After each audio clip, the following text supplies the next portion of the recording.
Ayan po, sandstorm po ngayon. Kita nyo ha, alas 4, ano oras pa lang? Alas 4 pa lang ng hapon. Ang dilim na.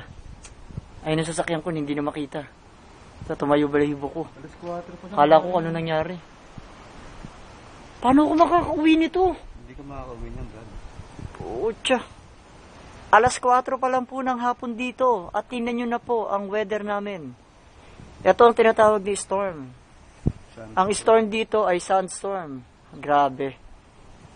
Sige po, sa pagbabalik. Maraming salamat po. Ito may tumatawag niya. Hello?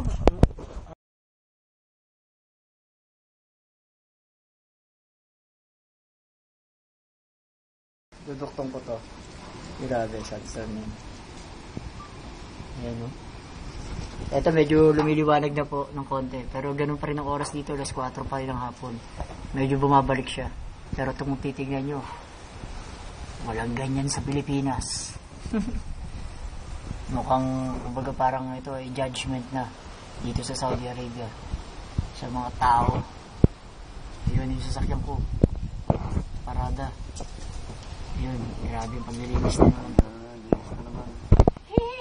Grabe paglilinis. May zoom pala to.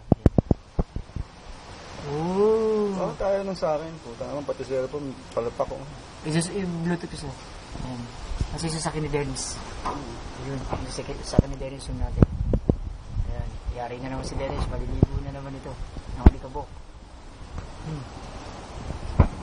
Ayan, yung dilim.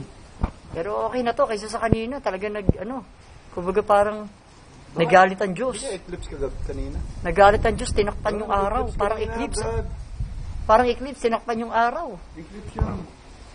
Grabe. Sinabayan lang ng sandstorm. Sinabayan lang ng sandstorm. Parang eclipse na sinabayan. Pero grabe, total eclipse yun. Totally ito. Total. Look the heart. Okay. At least, eto nakuha namin. Okay. Maraming salamat po.